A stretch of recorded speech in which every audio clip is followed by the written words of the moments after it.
Once you've set up your survey, the next step is to share it out and get responses. And I'm going to show you 3 ways that you can distribute your survey and get responses even if you don't have an audience whatsoever. So to send out your survey, you can come up and click on send. And the first way that you can send this out is by email. Now you can just type in some email addresses directly here and send it straight out if you want. If you have an email list and you're using an email marketing tool like MailChimp, you can just write an email, tell your audience, the benefit of filling this out, paste that link in and send that directly from MailChimp or whatever email marketing service you're using. But what if you don't have an audience built up yet? What can you really do? Well, what I would recommend is that you start to look and think about what are the contacts that you already have available to you. And one thing that you can do is go ahead and export your contacts from Gmail or Yahoo or whatever email service you're using for your personal mail. Now, I went ahead and did this recently and I was shocked to see that I had over 800 emails in my Gmail.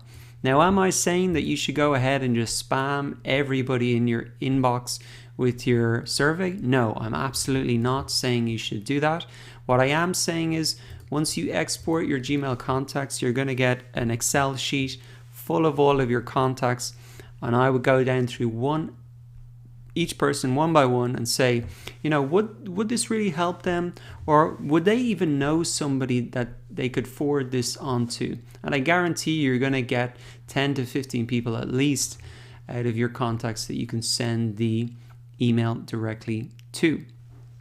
Now, where else might you have email addresses just from your normal connections that you've made? Well, LinkedIn is another place, and you can export all your connections from LinkedIn. Again, this is going to produce a huge Excel sheet full of people's names, first name, last name, and email address. It's like having your own email list before you even have a website or anything.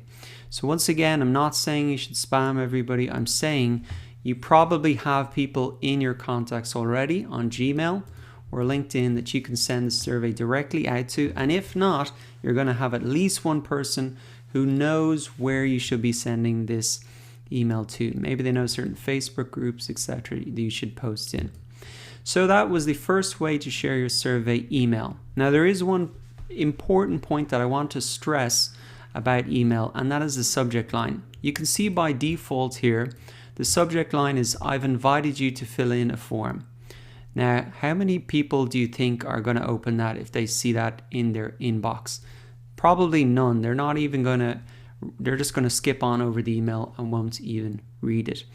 So that's why the subject line is so critical for emails, because if they don't click to open your email, they're never going to click the link to fill out your survey. So you must write something compelling here in the subject line.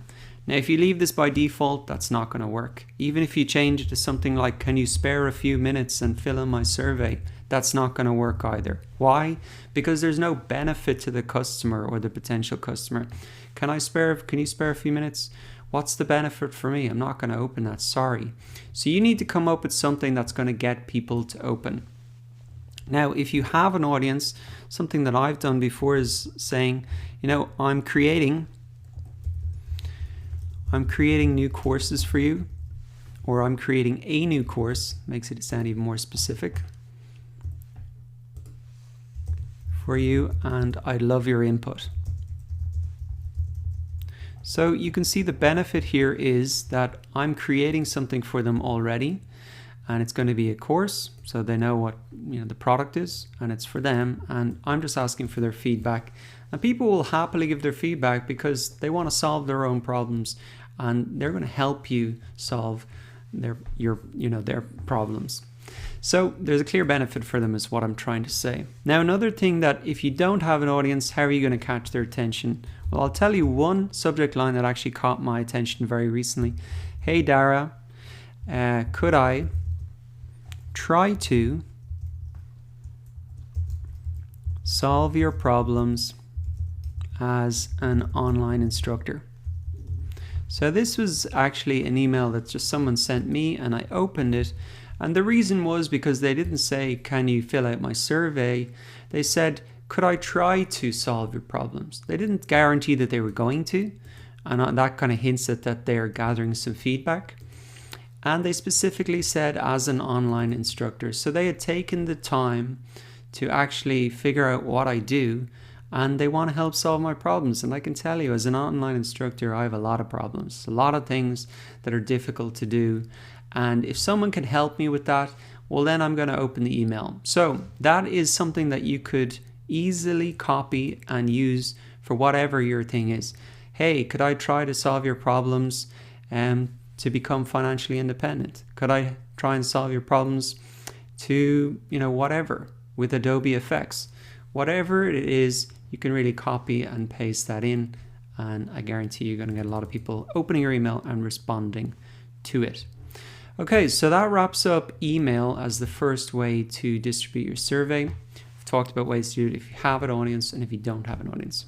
Now, the next way to collect responses is through social media. Again, if you have an audience, you can just share out the links directly there. And if you don't have an audience, what are you going to do? Well, there is the magic of Facebook groups.